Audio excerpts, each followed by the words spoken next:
you talked about pornography addiction ramping up. So when were you first exposed to that? Well, okay. So the very, very, very first time I was exposed, I didn't actually, we were at a sleepover. We must have been about maybe 11, maybe. And it was girls sleepover, and she had a computer in her room, and she pulls this stuff up, and my little sister's with me, and my little sister was 7. And so when this stuff popped up on the screen, I took my little sister and we left the room and we went to the living room.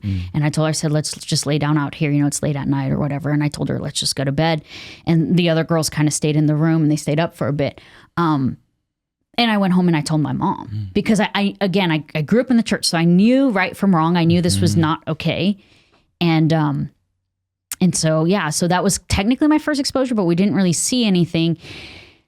But then fast forward to middle school when I was struggling and I got a hold of some magazine, some Cosmo something, and it had some detailed article in there about this girl and these relationships she was having with this older man and just very graphic, like very detailed. And I don't know, it was being passed around the locker room or something. And somehow I ended up with it. And it was just enough to spark my curiosity. At this point, we had a computer, it was a family computer, so there was a password and we had to get permission to use it. And it was in the family room. But still, I managed to look it up, and it was yet another way that I felt like okay, like getting this high felt okay. But the weird thing about it is I felt okay while simultaneously feeling awful at the same time because I did know it was wrong, and I felt like gross and dirty and shame and all that sort of stuff. So that, but that, it was like there was this high there though, because in addition to it, you know, just having like biological reactions with my hormones and that sort of thing, because at this point I'm in like puberty.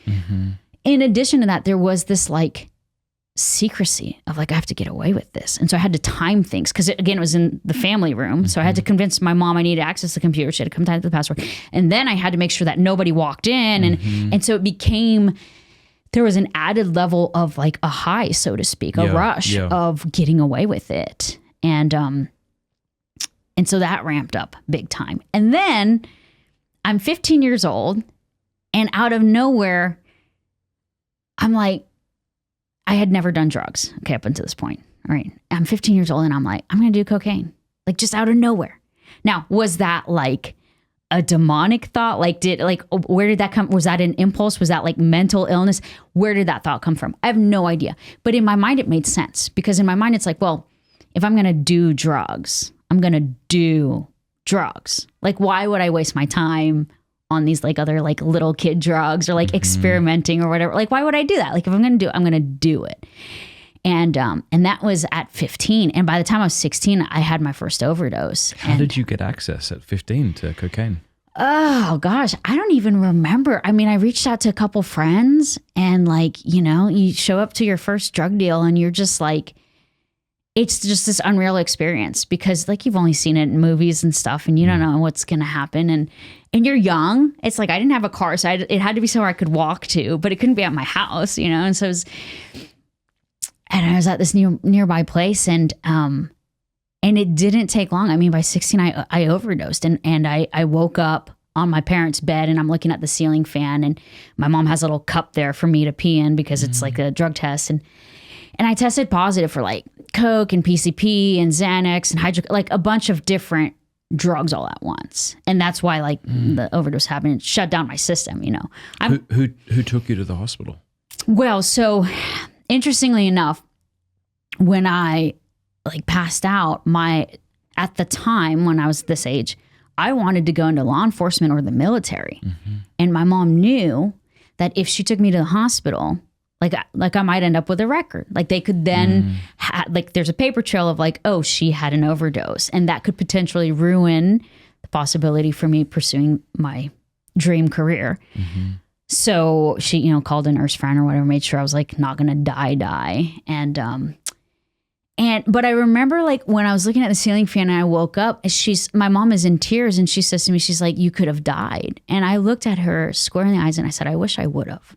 Because already at 16 years old, like already like I was struggling and I couldn't figure out.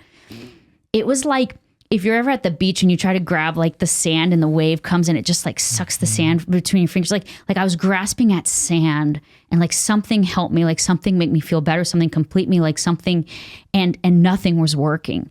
And so I didn't actually want to die, but I also knew that like already what I was getting into, like I was already miserable. I mean, I was already like probably watching porn every day at that point. By 16, by 16, I was definitely addicted. I don't know if it was daily yet, but it was close.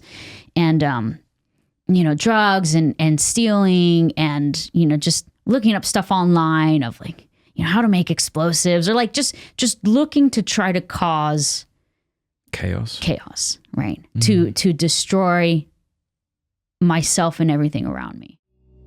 Hey, thank you so much for watching. Before you go, do us a favor, leave a comment, let us know what you thought of the video, like, and subscribe.